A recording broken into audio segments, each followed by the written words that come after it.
Estudios bíblicos completos, a través de la Biblia. J. Vernon McGee, Samuel Montoya. Colosenses 1, 18 al 24. Hoy, amigo oyente, nos encontramos en una sección del primer capítulo de esta epístola a los Colosenses, en la cual estamos tratando con la persona del Señor Jesucristo. Y al comienzo, en el versículo 15, vimos que hay 9 cosas que identifican al Señor Jesucristo, y que éstas le hacen a Él diferente, superior y único. No vamos a volver a mencionar estas cosas porque ya estamos al final de la lista. Y hoy vamos a comenzar nuestro estudio con el versículo 18, que incluye la séptima y la octava declaraciones de la citada lista, y que dice: Él es también la cabeza del cuerpo que es la Iglesia. Y es el principio, el primogénito de entre los muertos, para que en todo tenga la preeminencia. 7. En séptimo lugar, aquí se dice que Él es también la cabeza del cuerpo que es la Iglesia. Creemos que este es el versículo clave de la carta a los Colosenses, que es una carta complementaria a las cartas a los Efesios y a los Filipenses. En Efesios el énfasis recae en el hecho de que la Iglesia es el cuerpo de Cristo aquí en la tierra. El énfasis está en el cuerpo. En Colosenses el énfasis se coloca sobre la cabeza del cuerpo, la persona del Señor Jesucristo. En la epístola a los Efesios, capítulo 1, versículo 22 leemos: Y sometió todas las cosas debajo de sus pies, y lo dio por cabeza sobre todas las cosas a la Iglesia. Y finalmente, en Filipenses vemos a la Iglesia con pies, caminando por el mundo, es decir, que vemos la experiencia de la Iglesia, la experiencia del creyente. Por eso decimos que son epístolas que se complementan entre sí. Y se añade aquí que Él es el primogénito de entre los muertos. ¿Sabía usted que hoy existe solo un hombre que ha sido resucitado con un cuerpo glorificado? Él es la primicia, el primer fruto de los que duermen. Así es que, cuando un ser querido que está en Cristo muere y usted coloca su cuerpo en la tumba, lo está colocando en una morada transitoria, por un poco de tiempo, porque muy pronto llegará una mañana brillante. El cuerpo es colocado a descansar, pero la persona ha ido a estar con el Señor. Y, luego, cuando Él regrese a recoger a su iglesia y sacarla de este mundo, entonces, amigo oyente, ese cuerpo resucitará en base a la resurrección de Cristo. Como dijo Pablo en 1 Corintios 15, 42, se siembra un cuerpo corruptible, se resucita un cuerpo incorruptible. O sea, que nosotros seremos como Él es.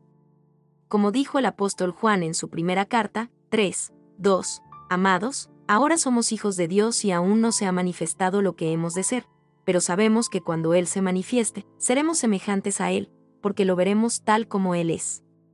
8. En octavo lugar leemos: para que en todo tenga la preeminencia, es decir, la primacía. Nadie puede pensar en algo más extraordinario que esto. La voluntad de Cristo debe prevalecer por toda la creación de Dios. Esa es la intención de Dios. Incluso a pesar de la rebelión del hombre aquí en la tierra, en el Salmo 2, 6 Dios dijo: Yo he puesto mi rey sobre Sión, mi santo monte. Dios está hoy avanzando directamente, sin vacilar, inflexiblemente, hacia una meta. La meta es colocar a Jesús en el trono de este mundo que hoy se encuentra en rebelión contra Dios. Este es el objetivo, este es el propósito de Dios. Ahora, en el versículo 19, leemos: Porque al Padre agradó que en él habitara toda la plenitud. 9. Aquí tenemos la novena declaración. Y tenemos una de las palabras importantes de esta epístola. La palabra en griego es pléroma, que significa plenitud, totalidad, lo que quiere decir que en él habita toda la plenitud de Dios. En la epístola a los Filipenses encontramos que la palabra importante era kenosis, en el idioma griego, que quiere decir vaciar. Enfatizó que Cristo se vació a sí mismo y se convirtió en un siervo. Él se vació a sí mismo de la gloria que tenía con el Padre. Él no se vació de su deidad, Él era Dios cuando vino a esta tierra. Él, pleroma, toda la plenitud de Dios, habitaba en Él. Así es que cuando Él estaba viviendo en esta tierra, esa plenitud moraba en Jesucristo, de manera que Él era totalmente Dios. Y esa pequeña criatura que estaba descansando hace más de 2000 años en los brazos de la Virgen María, aunque parecía tan desamparada, podría haber ordenado que el universo dejara de existir. Él fue tan hombre como el mismo hombre, y Él es tan Dios como el mismo Dios. Eso es lo que Él es. podemos bosquejar estos versículos desde otra perspectiva. Quisiéramos hacerlo para contribuir a una mayor comprensión de esta porción de la Escritura. 1. La relación de Cristo con el Padre, v15. 2. Con la creación, vv. 16 y 17. 3. Con la Iglesia, vv. 18 y 19. 4. Con la cruz, v20. La obra objetiva de Cristo por los pecadores. Vamos a repasar las cosas que Cristo ha hecho por nosotros. Leamos entonces el versículo 20. Y por medio de él reconciliar consigo todas las cosas. Así las que están en la tierra como las que están en los cielos, haciendo la paz mediante la sangre de su cruz. Aquí dice haciendo la paz mediante la sangre de su cruz. Esto significa que al pagar el castigo por su pecado y el mío en la cruz, se ha hecho la paz entre Dios y el pecador. Así es que Dios no se acerca al hombre acusándolo, señalándole su rebelión y pecado, y anunciándole que va a tener que castigarlo. No, amigo oyente. Dios le está diciendo al pecador perdido, en el día de hoy, algo totalmente diferente. Él le dice hoy al ser humano, yo he sufrido el castigo. Ya he pagado la pena por todos tus pecados, y quiero que sepas que puedes venir a mí. La paz ha sido hecha en Cristo Jesús, si tú simplemente te vuelves y vienes a mí. Eso es lo que el apóstol Pablo quiso decir en el capítulo 5, versículo 1, de su epístola a los Romanos, cuando escribió, justificados, pues, por la fe, tenemos paz para con Dios por medio de nuestro Señor Jesucristo. La paz ha sido lograda por medio de la sangre derramada en su cruz. Y usted puede notar que el apóstol Pablo colocó juntos el perdón de los pecados y la sangre de la cruz. Dios puede perdonar porque la penalidad ya ha sido pagada. Y Jesús pagó y sufrió ese castigo por medio de la sangre que derramó en la cruz. Por lo tanto, un Dios justo puede perdonarle, estimado oyente. En la descripción encontrarás los links de descarga del PDF del estudio y las preguntas a llenar. Dios no es hoy un vecino desagradable que nos está esperando a la vuelta de la esquina para abalanzarse sobre nosotros para ver si encuentra alguna falta. Dios tiene su mano extendida y está diciéndole al pecador, ven, y te daré redención y descanso. Y ahora podemos leer, y por medio de él reconciliar consigo todas las cosas. Ahora, observemos esa palabra, reconciliación. La reconciliación es hacia el hombre. La redención es hacia Dios. Dios hoy le dice a cada persona, yo me he reconciliado contigo, ¿no reconciliarás tú conmigo? Esta es la decisión que el ser humano debe tomar. El apóstol Pablo lo explicó claramente en su segunda carta a los Corintios, capítulo 5, versículos 18 al 20, y todo esto proviene de Dios, quien nos reconcilió consigo mismo por Cristo, y nos dio el ministerio de la reconciliación. Dios estaba en Cristo reconciliando consigo al mundo, no tomándoles en cuenta a los hombres sus pecados, y nos encargó a nosotros la palabra de la reconciliación. Así que, somos embajadores en nombre de Cristo, como si Dios rogara por medio de nosotros. Os rogamos en nombre de Cristo, reconciliaos con Dios. Hay muchas personas que tienen la idea de que uno tiene que hacer algo para ganarse el favor de Dios. Amigo oyente, es Dios quien está tratando de ganarlo a usted para el reino de los cielos. Dios ya está reconciliado. Él está pidiendo al hombre que se reconcilie con él. Tenemos ahora aquí una declaración que ha causado que algunas personas tengan la impresión equivocada de que todos van a ser salvos, porque aquí dice, y por medio de él reconciliar consigo todas las cosas. Aquí tenemos que prestar atención a la gramática de este versículo. Aquí se habla de reconciliar consigo todas las cosas. Bien, entonces, ¿cuáles son todas esas cosas? Bueno, a continuación, veremos que eso está en realidad limitado a todas las cosas que tienen que ser reconciliadas, que están señaladas para reconciliación. Creemos que sería oportuno mencionar un versículo que nos pueda aclarar este punto, y que se encuentra en la epístola a los Filipenses, capítulo 3, versículo 8, donde leemos, y ciertamente, aún estimo todas las cosas como pérdida por la excelencia del conocimiento de Cristo Jesús, mi Señor. Por amor a Él lo he perdido todo y lo tengo por basura, para ganar a Cristo. Escuchemos lo que Pablo estaba diciendo aquí, estimo todas las cosas como pérdida. Ahora, ¿cuáles serán todas esas cosas? ¿Incluía Pablo todas las cosas en este mundo? No, amigo oyente. Se refería a todas las cosas que Pablo tenía que perder. En los versículos inmediatamente precedentes Pablo había enumerado todas las ventajas religiosas que él tenía en su vida. Fueron todas esas cosas las que Pablo consideró como pérdida. Pablo no podía perder algo que no tenía. Pues, bien, volviendo a nuestro texto, ¿cuáles entonces eran todas esas cosas? Observemos que Pablo limitó todas las cosas a aquellas que él había señalado para ser reconciliadas. Él dijo aquí, limitando esas cosas así las que están en la tierra como las que están en los cielos. Observemos que él no mencionó aquí a las cosas que están debajo de la tierra. Hace unos momentos mencionamos el pasaje de la epístola a los Efesios, capítulo 1, versículo 22, donde Pablo dijo que Dios sometió todas las cosas bajo sus pies, y lo dio por cabeza sobre todas las cosas a la iglesia. Ahora, ¿cuáles son todas las cosas que serán puestas bajo sus pies? Bueno, en la epístola a los Filipenses, capítulo 2, versículo 10, dijo que en el nombre de Jesús se doble toda rodilla de los que están en los cielos, en la tierra y debajo de la tierra. Observemos que todas las cosas van a tener que reconocer el señorío de Jesucristo, todas las cosas en los cielos, en la tierra y debajo de la tierra, pero eso no quiere decir que todas ellas, es decir, todas las cosas, van a ser reconciliadas. Porque él, aquí en Colosenses capítulo 1, versículo 20, como ya indicamos, Pablo no mencionó que las cosas que se encuentran debajo de la tierra serían reconciliadas con Dios. Simplemente habló de las cosas que están en la tierra como las que están en los cielos. Amigo oyente, no escuche usted este engaño, a ese canto de sirena que le anuncia que todo, al final todo va a resultar bien, y que para todos en la historia humana habrá un final feliz. No crea que usted puede contar con que Dios al final va a ser bueno y complaciente con todos. Porque las cosas que van a ser reconciliadas son las cosas que están en el cielo y en la tierra, no las que están debajo de la tierra. Las cosas que están debajo de la tierra van a tener que inclinarse ante Él, pero no van a ser reconciliadas con Él. Este es el lugar y esta es la vida en la cual nosotros necesitamos ser reconciliados con Dios. Y queda la frase las que están en los cielos. No solo debemos nosotros prepararnos para el cielo, pero el cielo debe prepararse para recibirnos a nosotros.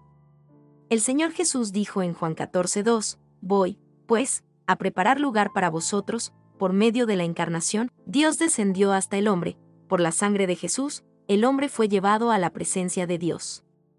Esta sangre también purifica las cosas que están en los cielos, de acuerdo con lo que dice Hebreos 9, 23 y 24. El cielo también debe ser reconciliado.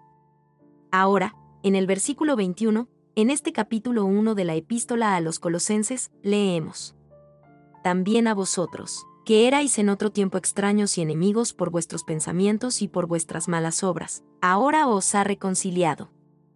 Dios no esperó hasta que nosotros hubiéramos intentado mejorar nuestra apariencia interior y exterior, para emprender la obra de la reconciliación. En la descripción encontrarás los links de descarga del PDF del estudio y las preguntas a llenar. Fue cuando usted y yo, amigo oyente, aún estábamos en rebelión contra Él, y haciendo obras malas, que nos reconcilió consigo mismo. Nadie puede decir hoy ni podrá hacerlo en el futuro: yo estoy perdido porque Dios no ha hecho una provisión adecuada para mí. Una persona está perdida porque quiere estar perdida, porque se encuentra en rebelión contra Dios.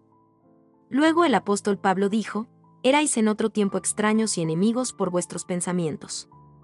Otras versiones traducen, por vuestra actitud, o erais de ánimo hostil.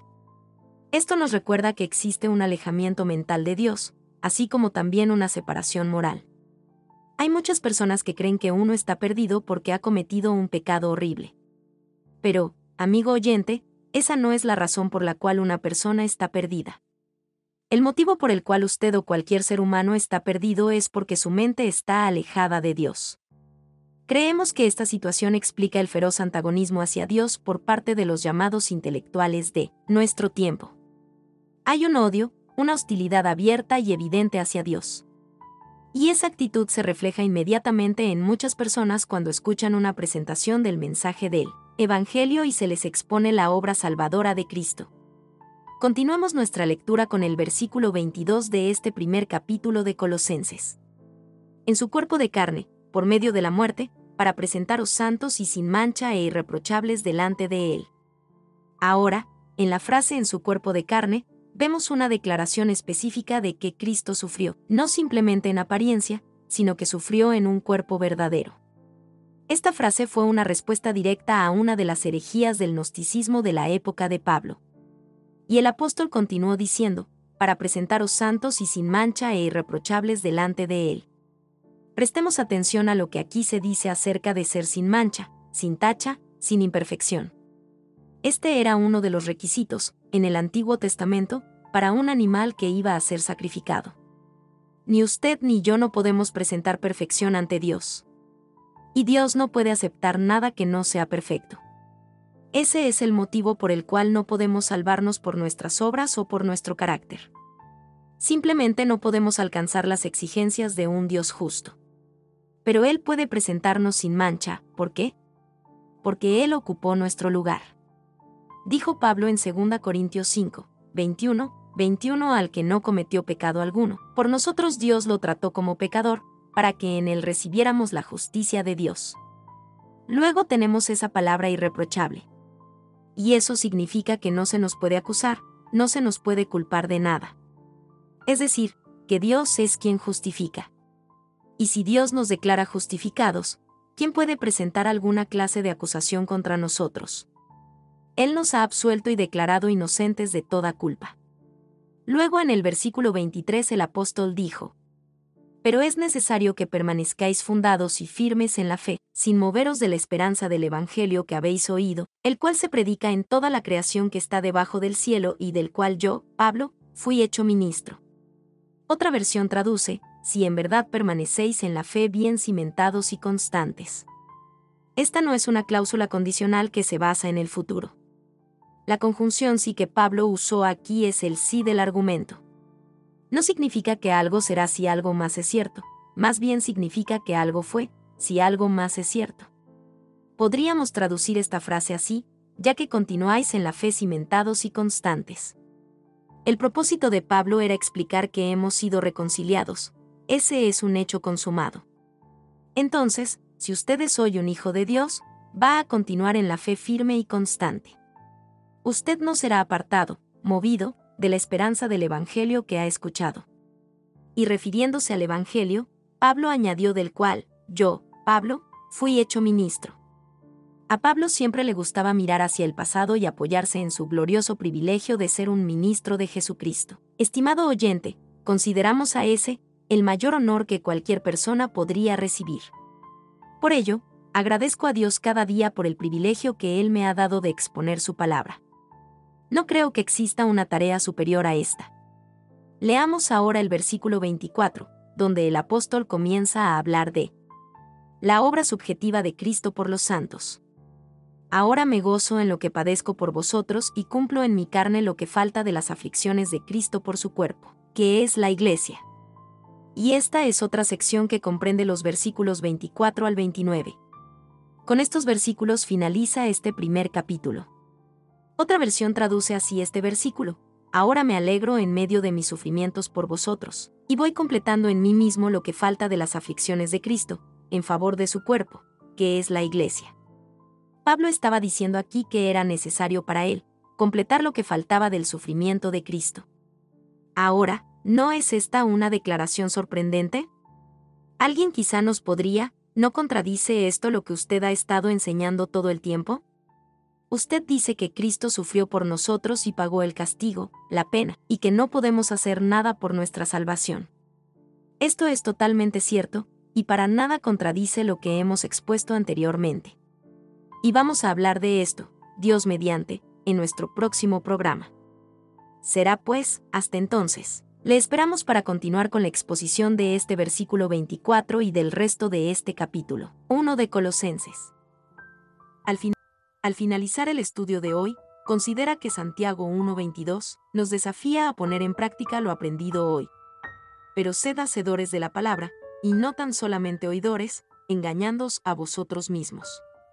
En la descripción encontrarás los links de descarga del PDF del estudio y las preguntas a llenar. Hazlo personal y responde las siguientes preguntas que te ayudarán a llevar lo aprendido a la práctica. 1. ¿Qué me llamó más la atención del estudio de hoy? 2. ¿El estudio de hoy me confronta con algún pecado que practico actualmente? 3. ¿Qué conducta me llama a cambiar? 4. Toma un tiempo a solas y escribe una breve oración a Dios, pidiéndole ayuda para poner en práctica lo aprendido hoy.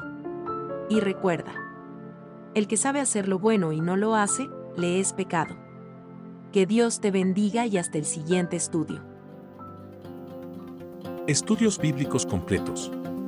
Desafiándote a crecer espiritualmente.